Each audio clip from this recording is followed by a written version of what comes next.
오늘 말씀 제목 같이 한번 읽어봅니다. 상황보다 말씀을 신뢰하라. 아멘. 상황보다 말씀을 신뢰할 때 거기에 우리 갈 길이 있고 응답이 있는 줄 믿습니다. 함께 읽으신 말씀은 본문에 유다의 마지막 시기를 향해서 가고 있을 때의 또 일인데요. 바벨론의 군대가 예루살렘을 포위하고 있었습니다. 그럼에도 왕과 백성들은 회개하고 하나님을 찾기보다는 어떤 길을 찾았어요? 정치적으로, 외교적으로 이 문제를 어떻게 해결하는가, 이 방법만 찾기에 급급했습니다. 이때 시기는 언제였냐면 유다는 그 여호야김이라고 하는 왕이 죽고요, 그 아들 고니야, 이 사람은 여호야긴, 왕의 이름은 여호야긴으로 나오는 사람인데 이 사람이 왕으로 있었습니다. 그런데 이 여호야긴은 역시 하나님의 말씀대로 바벨론에게 항복을 해야 되는데 친애굽 정책 그리고 반 바벨론 정책을 쓰니까 바벨론 왕 느부갓네살이 보니까 이렇게 계속 두었다가는 계속 바벨론에 반대하는 그런 세력이 될 것 같으니까 이 사람을 끌어내려 버려요. 왕에서 끌어내려 버리고 이 사람의 숙부였던 시드기야를 왕으로 세웁니다. 그러니까 친 바벨론에 서라 이러면서 시드기야를 이 사람의 숙부고, 그 얘기는 결국 이 뒤에서 섭정을 또 하겠다는 거죠. 이 사람을 왕으로 세워놓고. 그런데 이 시드기야는 결국 유다의 마지막 왕이 되는 사람이거든요. 근데 시드기야가 하나님 말씀대로 그럼 바벨론에게 항복을 했을까요? 아니면 시드기야 역시 바벨론을 거역하고 애굽으로 붙었을까요? 이게 문제였어요. 하나님 말씀을 계속 듣지를 않았습니다. 똑같이 애굽과 동맹을 맺어서 정치적으로 이것을 해결하려고 했어요. 애굽이 우리를 도와줄 것이다. 애굽이면 바벨론을 대적할 수 있다. 이러면서 문제는 뭐였냐면 하나님의 말씀과는 반대되는 길이었다는 거거든요. 하나님은 애굽을 의지하지 말라고 하셨고 애굽으로 가지도 말라고 하셨는데 자꾸 친애굽 정책을 썼습니다.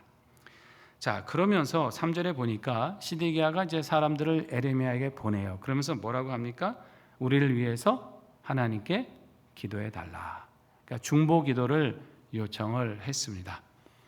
그래도 어떻게 보면 그래도 나름 신앙의 왕인가 보다, 선지자에게 기도를 부탁하는 걸 보니까 그래도 믿음이 있었나 보다라는 생각이 드는데, 문제가 있죠.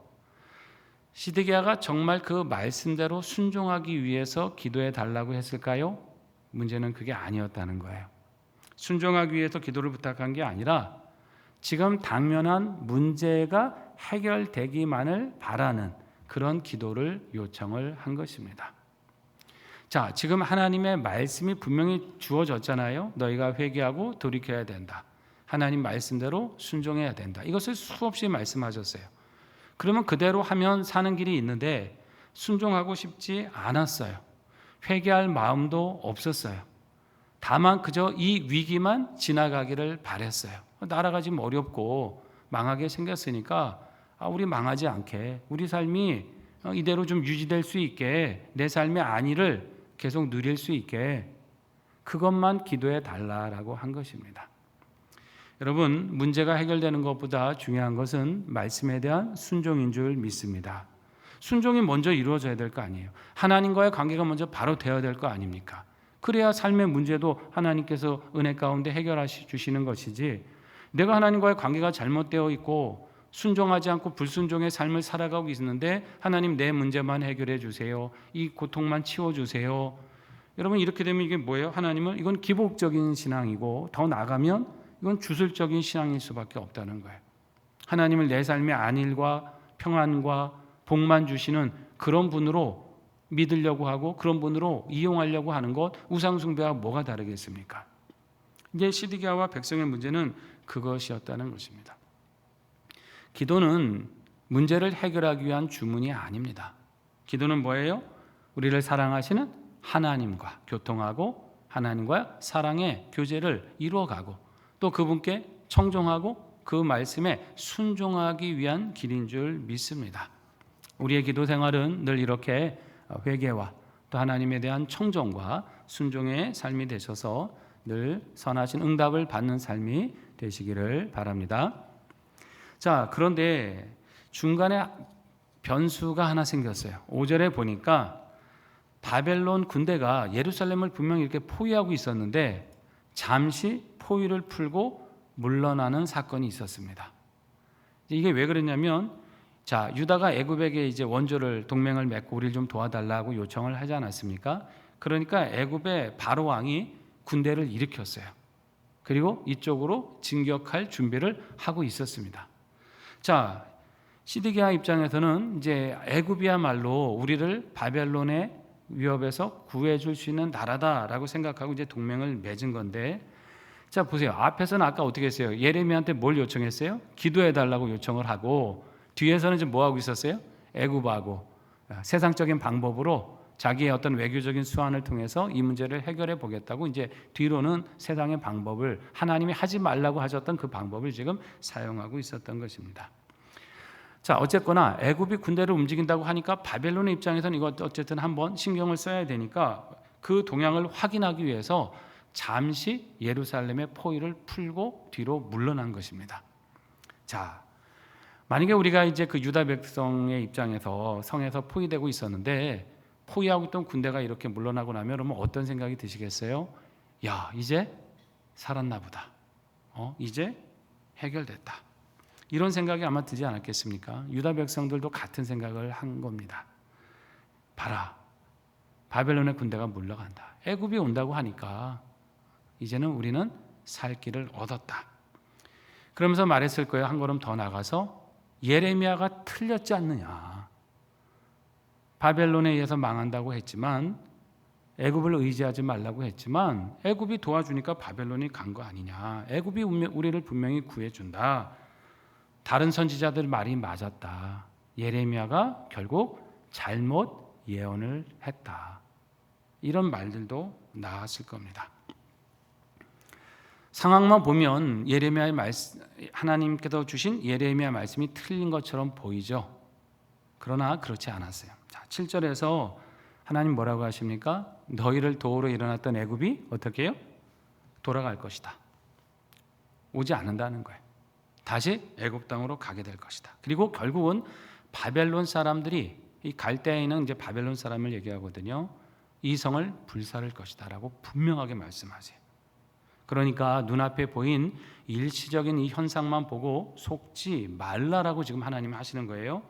자, 이런 말씀도 하세요. 심지어 자, 만약에 너희 유다가 바벨론 군대를 공격해서 다 전멸하고 부상자만 남았다고 치자. 정말 바벨론의 군대가 다 약하고 병들고 부상당한 사람들만 남았다고 치자. 그럴지라도 그 부상당한 군사들이 일어나서 예루살렘을 불태울 것이다.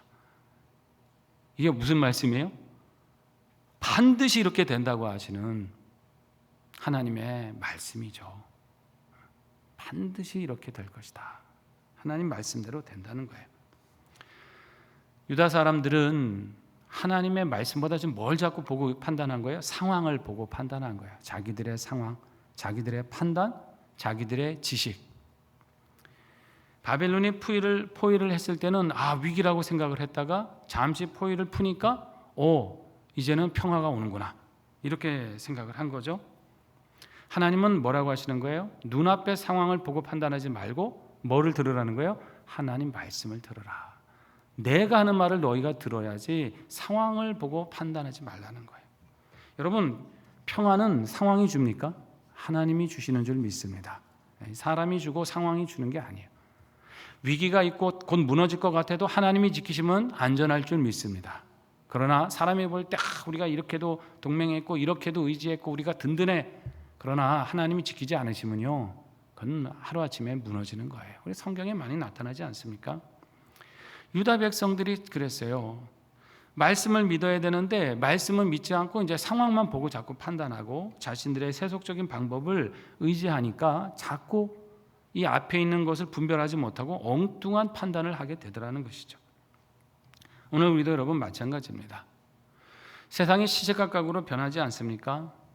정말 하루가 다르게 변화의 속도도 빠르고요. 정말 요즘은 뉴스 보기가 겁나요. 신문을 열고 뉴스를 보면 또 어젯밤에 무슨 사건이 있었을지 열어보기가 겁날 정도로 그렇게 한 주간에도 수많은 일들이 일어나고 있습니다. 기쁜 소식, 희망적인 소식보다는 막 걱정되는 소식, 나라가 정말 이러다 괜찮을까 하는 이런 염려되는 소식들이 계속 하루가 멀다 하게 일어나잖아요. 여러분, 이런 상황 속에서 우리가 뭐가 옳은 길인지, 뭐가 살 길인지 어떻게 판단을 하겠습니까? 뭐 정치인들이 판단해 줄까요? 그거 아닌 거 우리가 잘 이미 경험했죠. 오직 우리가 하나님 말씀에 귀 기울이고 말씀으로 이 세상을 보기 시작할 때 그 지혜를 얻게 될 줄 믿습니다. 그래야 우리가 갈 길도 알게 되는 것이고 생명의 길이 무엇인지 발견하게 되는 것이고 하나님이 지금 이런 시대 속에서 우리 성도들이 무엇을 하기를 원하시는지 우리는 깨닫게 되는 것이에요. 그러니 어떻게 하겠습니까? 뉴스를 보는 것도 중요하고 세상 사람 돌아가는 걸 잘 알아야 하지만 그 이상으로 그 위에 하나님의 말씀을 통해 주님의 뜻을 깨달아야 되고 기도하면서 그 뜻을 순종할 힘을 얻어야 될 줄 믿습니다. 이렇게 하나님의 과의 관계가 먼저 바르게 될 때 하나님께서 우리에게 그 길을 보여주시지 않겠어요? 생명의 길, 너희 인생이 사는 길이 여기 있다, 너희 민족이 살 수 있는 길이 이것이다 라고 우리에게 그때 분명히 보여주시는 거예요.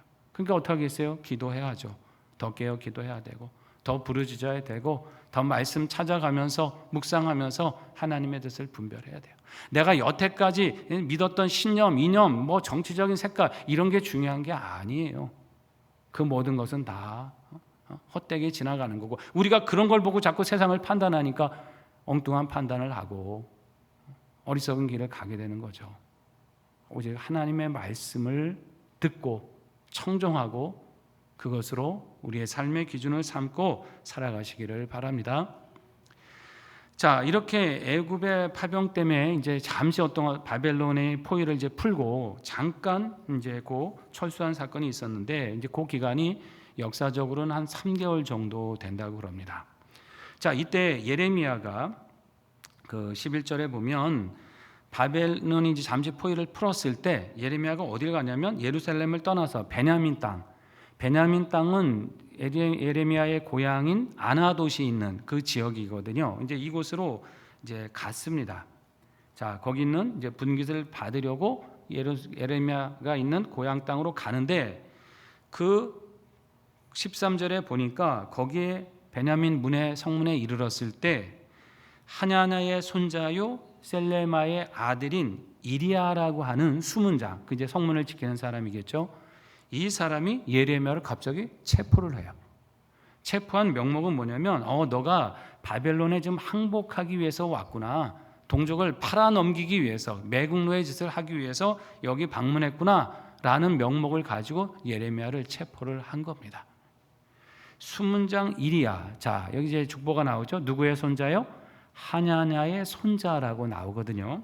자, 이 하냐냐라는 이름은 이미 28장에서 한번 나온 적이 있습니다. 예레미야 28장 15절 16절인데 이 구절 말씀 같이 한번 읽어봅니다.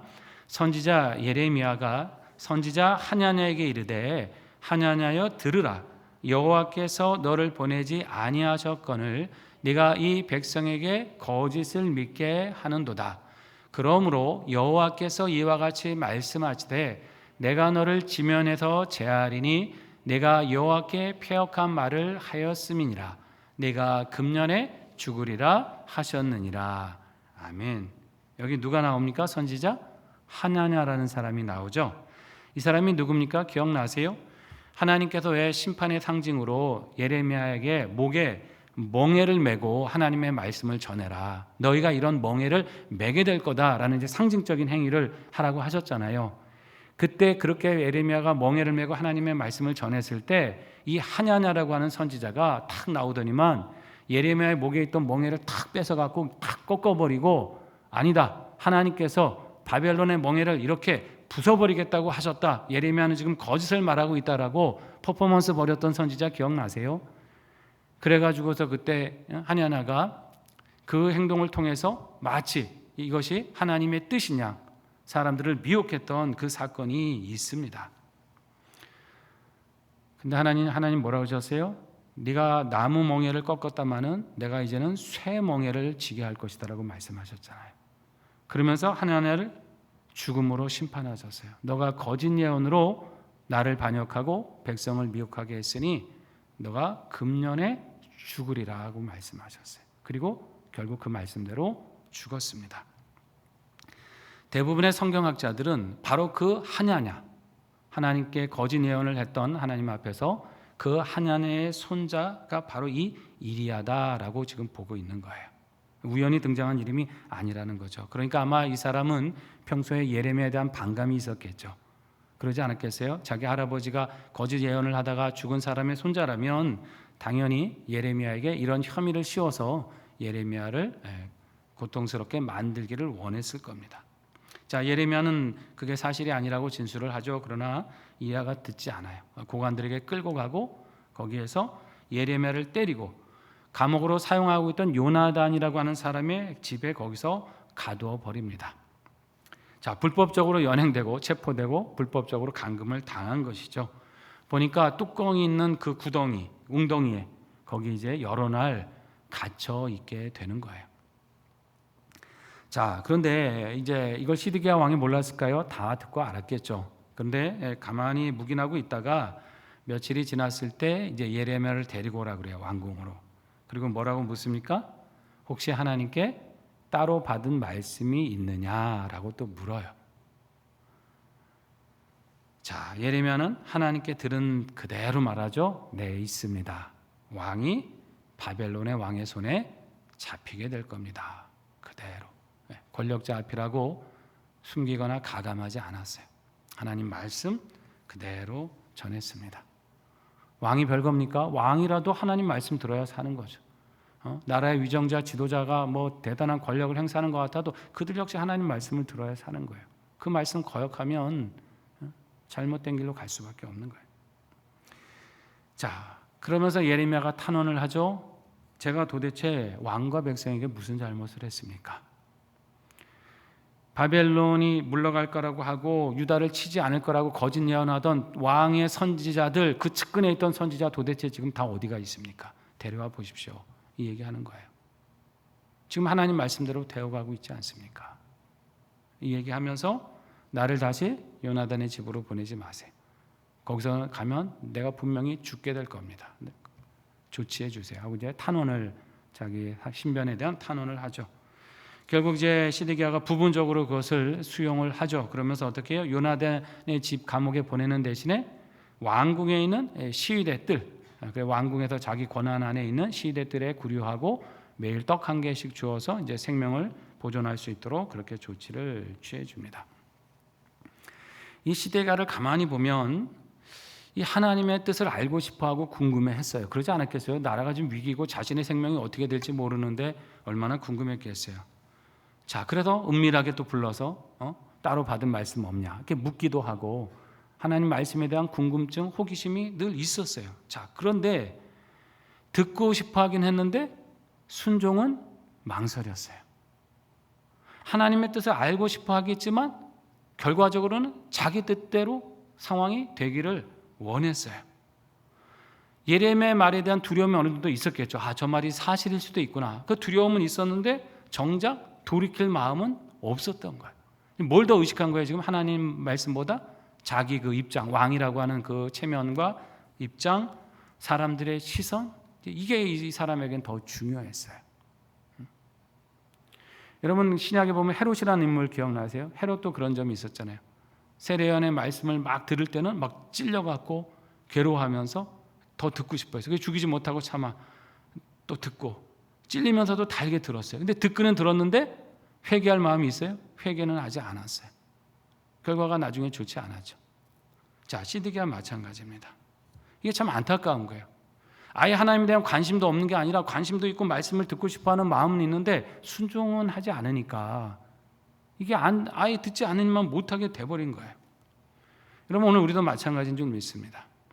하나님의 말씀을 듣는 거하고 순종하는 건 완전히 다른 문제입니다. 듣고 아멘했다고 순종하고 연결이 돼요? 이건 또 다른 문제죠. 내가 하나님 말씀을 이만큼 많이 알고 있다는 거하고 그 뜻대로 순종하고 사는 거는 또 다른 문제입니다. 그렇죠? 신앙적 호기심이 내가 많고 신앙적 궁금증이 많다고 해서 그게 다 믿음일까요? 그건 믿음과 상관이 없을 수도 있는 거예요. 그냥 호기심인 거죠. 참된 믿음은 어디까지 가야 돼요? 순종으로 나가야 될 줄로 믿습니다. 그게 참된 믿음이에요. 들었으면 궁금해서 알았으면 그 말씀대로 가야 되는 거예요. 자, 예레미야도 그렇죠. 두려운 환경에 있었지만 그는 그 상황에서도 무엇만은 전해요? 하나님 말씀만 전하는 사람이 됐습니다. 상황이 위태롭고 자신의 신변이 위험해졌다고 메시지를 철회하거나 수정하거나 가감하지 않았어요. 억울한 상황에서도 그는 정직했고요. 고난의 환경에서도 계속 하나님 말씀만을 붙들었습니다. 여러분, 예레미야 이 신앙이 저와 여러분의 신앙이 될 수 있기를 바랍니다. 주일에도 말씀드렸었지만 우리가 믿음으로 살다가 보면 세상에서 그렇게 환영받지 않을 때가 있어요. 오해받고 고난당하고 조롱을 겪을 수도 있습니다. 그러나 여러분, 그럴수록 우리는 타협하거나 뒤로 물러서지 않아야 합니다. 오직 더 말씀 붙들고 믿음으로 전진해야 될 줄로 믿습니다. 왜냐하면 그 모든 악과 위험과 유혹을 이길 수 있는 힘이 바로 말씀 순종에 있기 때문인 거예요. 그 말씀을 깨닫고 순종해 나갈 때 하나님께서 그 모든 걸 이길 능력과 은혜를 주십니다.